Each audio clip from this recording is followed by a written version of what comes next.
जय श्री कृष्ण। आप सभी को सफला एकादशी के हार्दिक शुभकामनाएं।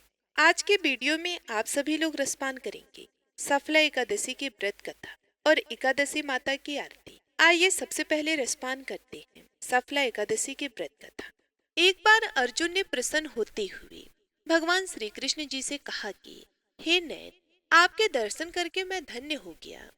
हे मधुसूदन, अब आप पौष मास के कृष्ण पक्ष की एकादशी की महिमा और कथा बताने की कृपया करें। उस एकादशी का क्या नाम है, उस दिन किस देवता की पूजा होती है और उसके व्रत का क्या विधान है। मुझ पर कृपया करते हुए यह सब आप मुझे विस्तार पूर्वक बताइए। अर्जुन की जिज्ञासा सुन भगवान श्री कृष्ण जी ने कहा कि हे कुंती पुत्र, तुम्हारे प्रेम के कारण मैं तुम्हारे प्रश्नों का विस्तार सहित उत्तर देता हूँ। हे पार्थ, इस एकादशी के द्वारा भगवान विष्णु और माँ लक्ष्मी को शीघ्र ही प्रसन्न किया जा सकता है।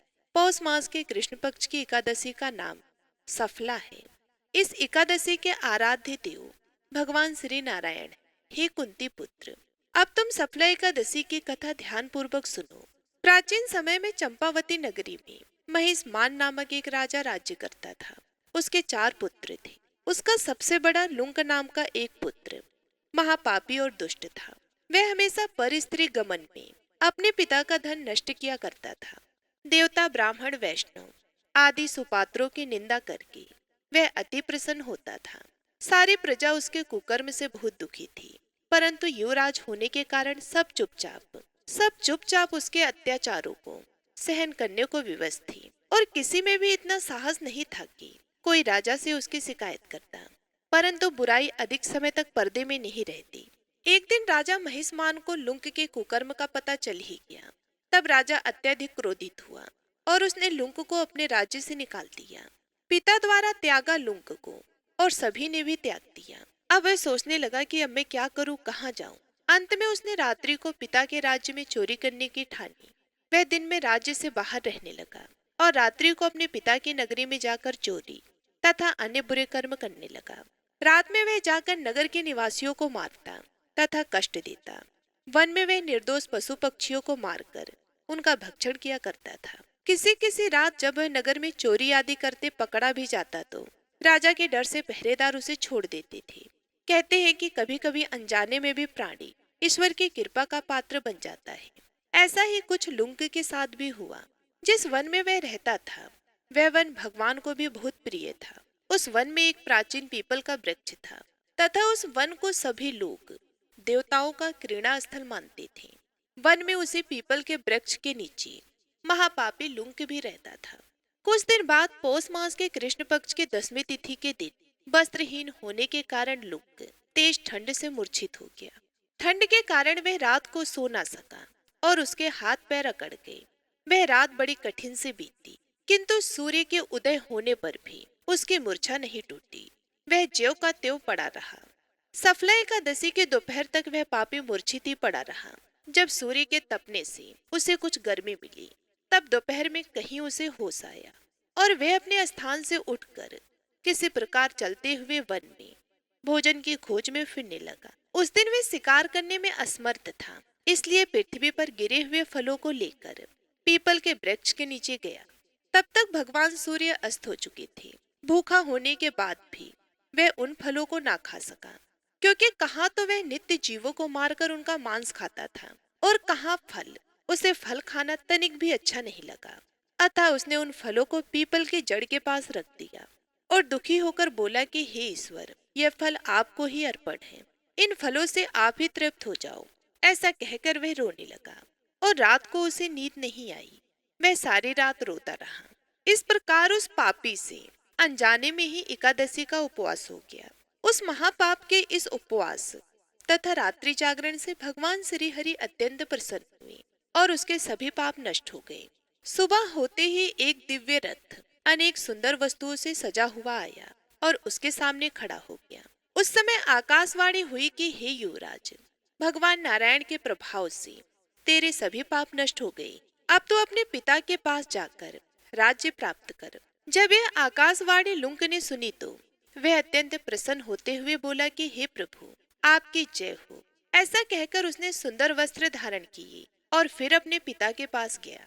पिता के पास पहुंचकर उसने सारी कथा पिता को सुनाई। पुत्र के मुख से सारा वृतांत सुनने के बाद पिता ने अपना सारा राज्य तुरंत ही पुत्र को सौंप दिया और स्वयं वन में चला गया। अब लुंक शास्त्र अनुसार राज्य करने लगा।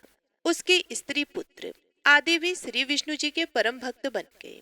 वृद्धावस्था आने पर वह अपने पुत्र को राज्य सौंपकर भगवान का भजन करने के लिए वन में चला गया और अंत में परम पद को प्राप्त हुआ।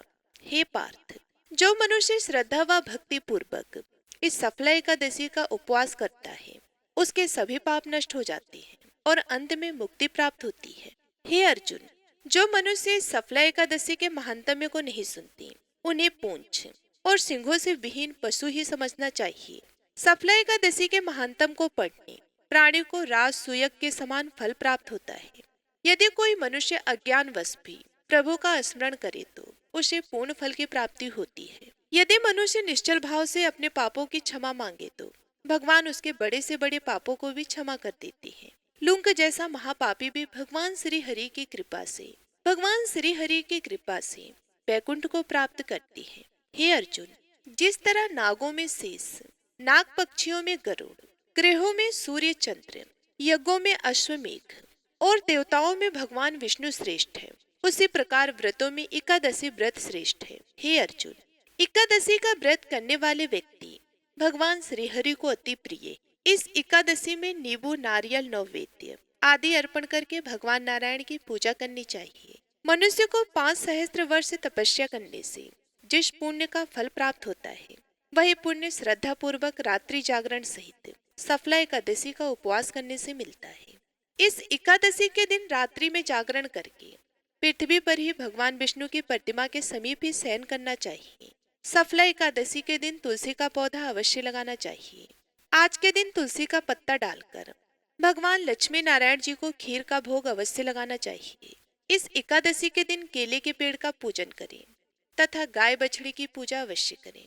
बोलिए श्री लक्ष्मी नारायण भगवान की जय। बोलिए श्री राधा कृष्ण भगवान की जय। आइए अब सुनते हैं एकादशी माता की आरती। ओम जय एकादशी, जय एकादशी, जय एकादशी माता। विष्णु पूजा व्रत को धारण करे, शक्ति मुक्ति पाता। ओम जय एकादशी माता, तेरे नाम गिनाऊं देवी, भक्ति प्रदान करनी। गण गौरव के देनी माता, शास्त्रों में वरनी।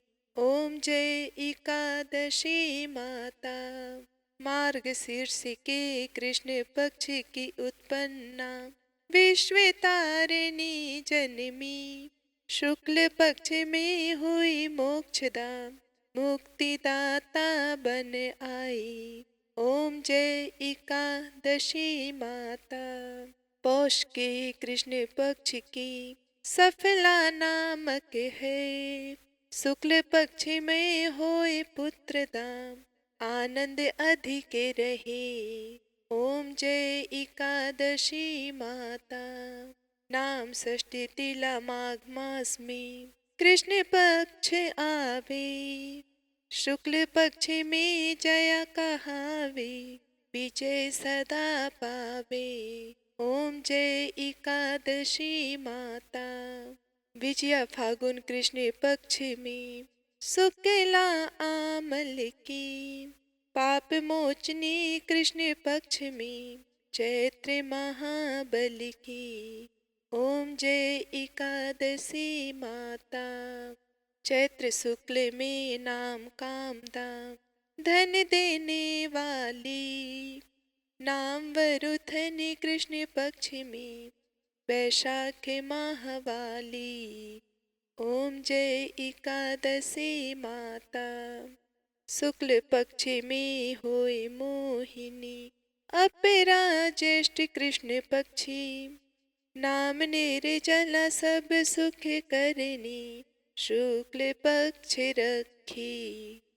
ओम जय एकादशी माता, योगिनी नाम आषाढ़ में जानो। कृष्ण पक्ष करनी, देव शनि नाम कहावे। शुक्ल पक्ष धरिणी। ओम जय एकादशी माता, कामिका श्रवण मास में आवे। कृष्ण पक्ष कहिए, श्रवण शुक्ला होए। पवित्रा आनंद से रहिए। ओम जय एकादशी माता। आजा भाद्रपद कृष्ण पक्ष की, परिवर्तिनी शुक्ला। इंद्रा अश्विन कृष्ण पक्ष में, व्रत से भव सागर निकला। ओम जय एकादशी माता। पापा कौन सा है शुक्ला पक्ष में, आप अरण्यहारी। रमा मास कार्तिक में आवे, सुखदायक भारी। ओम जय एकादशी माता। देव उत्थान शुक्ल पक्ष की, दुख नाशक मैया। पावन मास में करूं, विनती पार करो नैया। ओम जय एकादशी माता। परमा कृष्ण पक्ष में होती, जन मंगल करनी। शुक्ल मास में होए, पद्मिनी दुख दरिद्र हरिणी। ओम जय एकादशी माता। जो कोई आरती एकादशी की, भक्ति सहित गावे। जन गुरु दिता स्वर्ग का वासा, निश्चय वह पावे। ओम जय एकादशी माता। विष्णु पूजा व्रत को धारण करे, शक्ति मुक्ति पाता। ओम जय एकादशी माता। प्रेम से बोलिए एकादशी माता की जय, भगवान विष्णु की जय। उम्मीद करती हूँ ये वीडियो आप सभी लोगों को पसंद आई होगी। यदि हमारी वीडियो आप सभी लोगों को अच्छी लगी तो वीडियो को लाइक करके चैनल को सब्सक्राइब करना बिल्कुल भी मत भूलिएगा। मिलती हूँ मैं आप सभी लोगों से अगले वीडियो में। तब तक के लिए भगवान श्री हरि विष्णु की कृपा आप और आपके परिवारजनों पर सदा सर्वदा बनी रहे। इसी कामना के साथ मैं आप सभी लोगों से मिलती हूँ अगले वीडियो में। तब तक के लिए जय श्री हरि विष्णु।